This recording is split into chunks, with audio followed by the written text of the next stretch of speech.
क्या आपने कभी सोचा है कि केवल जन्म से हिंदू होना ही पर्याप्त है? नहीं मित्रों, सनातन धर्म केवल पूजा पाठ, मंदिरों की परिक्रमा या व्रत उपवास तक सीमित नहीं है। यह धर्म एक जीवन पद्धति है, आत्मा के शुद्धिकरण, विचारों के परिष्कार और कर्मों के संतुलन की वह दिव्य विधा है जो न केवल मानव जीवन को दिशा देती है बल्कि समस्त ब्रह्मांड की गति और संतुलन का आधार भी है। सनातन धर्म वह ज्वलंत प्रकाश है जो अज्ञान के अंधकार को चीरकर आत्मज्ञान की ओर ले जाता है। यह धर्म केवल माला फेरने की परंपरा नहीं बल्कि हर श्वास में प्रभु का स्मरण करने की जीवंत चेतना है। इसे जीने के लिए तन से नहीं, मन और आत्मा से समर्पण चाहिए। तो मित्रों, यदि आप भी उस सनातन मार्ग को जानना चाहते हैं जिसे हमारे आर्षि मुनियों ने तप, त्याग और साधना से खोजा, यदि आप भी अपने जीवन को उस धर्म की लौ से प्रकाशित करना चाहते हैं जो केवल कर्मकांड नहीं बल्कि जीवन का परम सत्य है, तो इस दिव्य ज्ञान की यात्रा में हमारे साथ जुड़िए। वीडियो को दिल से लाइक कीजिए और हमारे आध्यात्मिक परिवार इटर्नल स्टोरी को अभी सब्सक्राइब कर लीजिए। साथ ही बेल आइकन दबाना ना भूलें ताकि सनातन धर्म की हर अगली कथा, हर अगला रहस्य और हर अगली सीख सबसे पहले आप तक पहुंचे। तो मित्रों, बहुत पुरानी बात है, जब समय स्थिर था और प्रकृति अपनी संपूर्ण शांति में थी।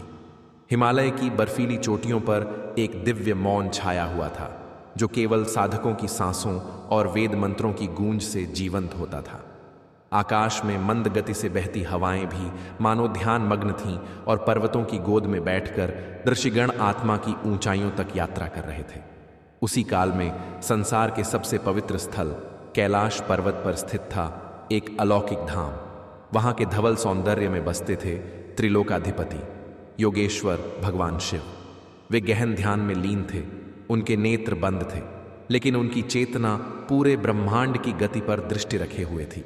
उनका शांत स्वरूप, उनके चारों ओर फैला हुआ तेज और गूंजते हुए डमरू की अनसुनी ध्वनि, यह सब कुछ उस स्थान को आध्यात्मिक ब्रह्मांड का केंद्र बना देता था। एक दिन एक जिज्ञासु युवक जिसका नाम था ध्रुव, तप और तीर्थ की खोज में कैलाश पर्वत की ओर बढ़ा।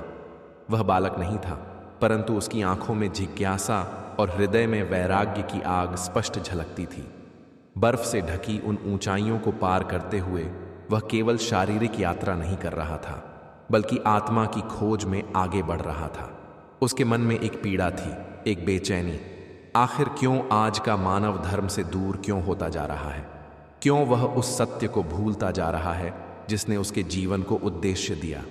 उसकी यह पीड़ा मात्र व्यक्तिगत नहीं थी, यह समस्त समाज की पीड़ा बन चुकी थी।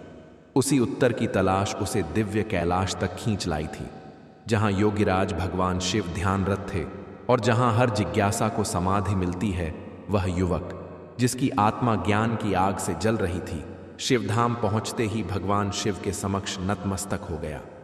उसकी आंखों में भक्ति थी, हृदय में श्रद्धा और मुख से निकले शब्दों में सत्य की प्यास।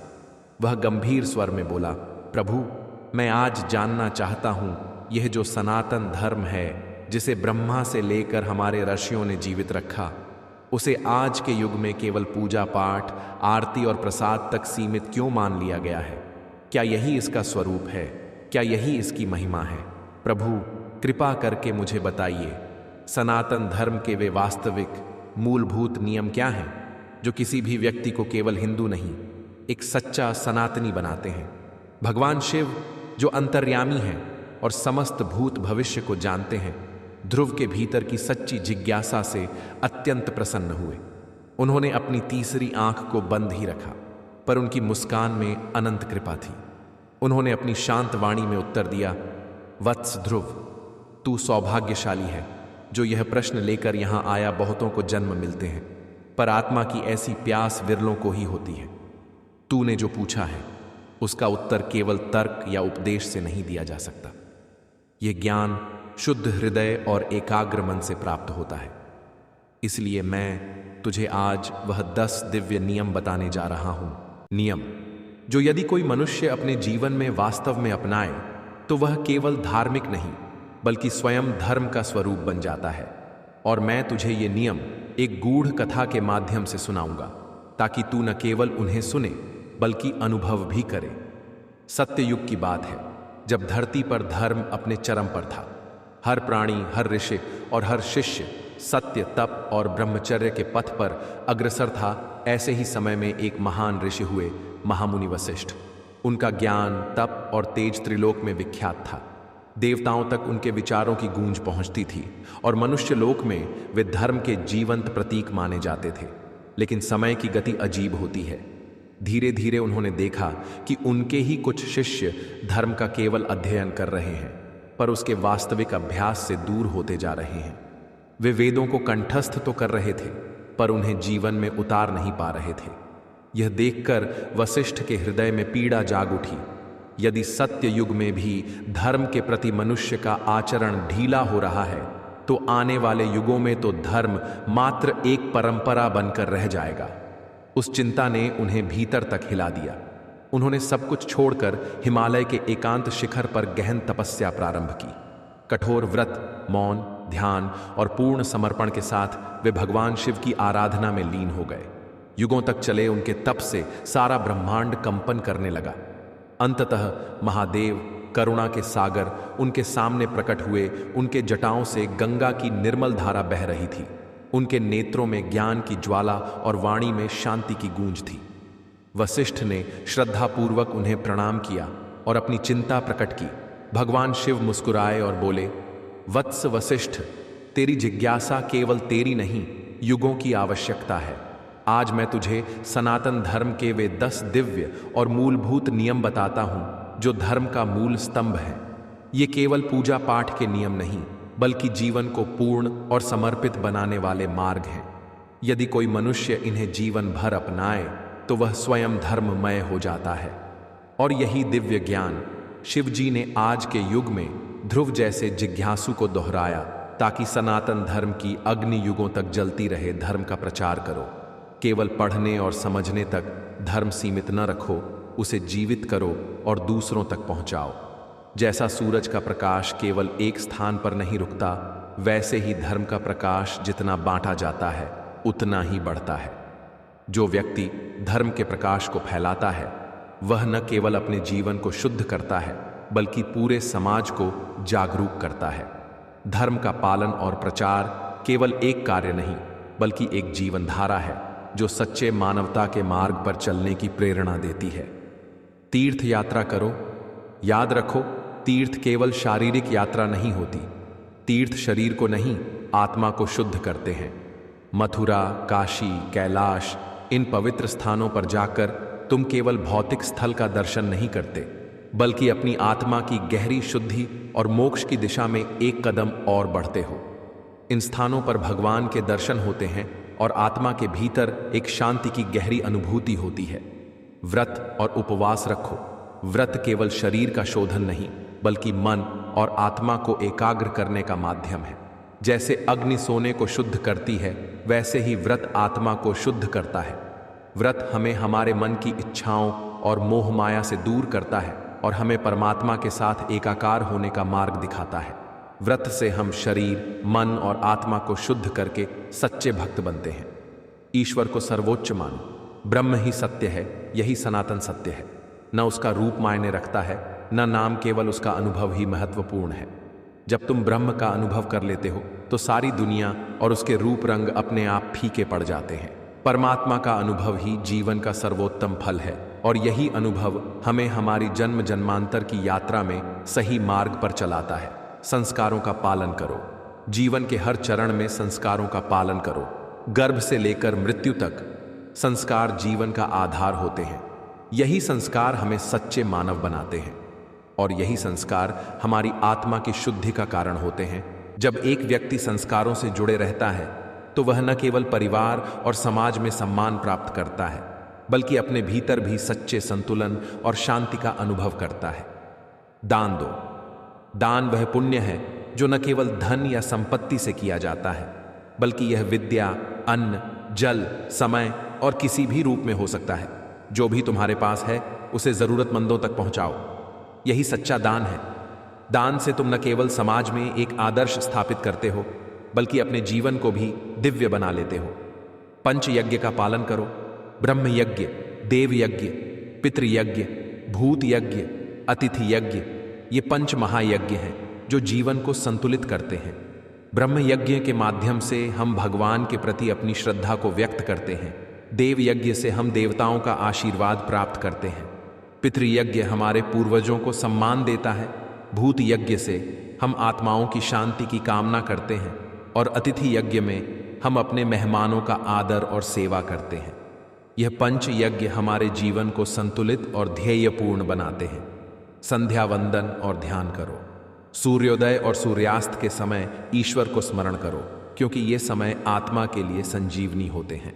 संध्या वंदन और ध्यान से तुम अपने मन को शांति और समर्पण का अनुभव कराते हो, जिससे जीवन की सभी परेशानियां हल हो जाती हैं और आत्मा को शांति मिलती है।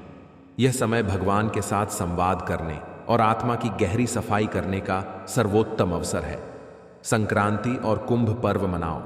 ये पर्व केवल उत्सव नहीं होते, बल्कि ये ऊर्जा संचयन के समय होते हैं। इन समयों का उपयुक्त उपयोग करने से आत्मा को शक्ति मिलती है और जीवन में एक नई दिशा और ऊर्जा का संचार होता है। यही समय होता है जब हम अपने कर्मों का हिसाब करते हैं, अपनी प्रार्थनाओं को एक नई ताकत देते हैं और आत्मा के परम उद्देश्य को पहचानते हैं। सेवा करो। सेवा वह कर्म है जो तुम्हें देवत्व की ओर ले जाता है। तन, मन, धन से सेवा करो, चाहे वह पशु हो, मनुष्य हो या प्रकृति। सेवा से तुम न केवल अपनी आत्मा को शुद्ध करते हो, बल्कि समाज में भी एक आदर्श स्थापित करते हो। सेवा का कार्य हर रूप में देवत्व की ओर कदम बढ़ाना होता है, क्योंकि यही सच्चा धर्म है। तो मित्रों, आगे भगवान शिव ने अपनी दिव्य और शांति से भरपूर आवाज में कहा, ध्रुव, याद रखना, जब तक ये 10 नियम तुम्हारे जीवन में जीवित हैं, तब तक तुम केवल एक हिंदू नहीं, एक सनातनी दीपक हो। तुम वह दीपक हो जो अज्ञानता के अंधकार को चीरकर ज्ञान के प्रकाश से हर कोने को रोशन करता है। इन नियमों को केवल शास्त्रों के रूप में नहीं देखो, ये जीवन जीने का तरीका है। ये आत्मा के शुद्धिकरण, मन के परिष्कार और समाज के कल्याण का मार्ग है। जब ये नियम तुम्हारे जीवन में घुल मिल जाएं, तो तुम स्वयं धर्म का स्वरूप बन जाओगे। भगवान शिव ने मुस्कुराते हुए कहा, यह धर्म केवल तुम्हारा नहीं, यह हर इंसान, हर समाज और हर पीढ़ी का सच्चा मार्ग है।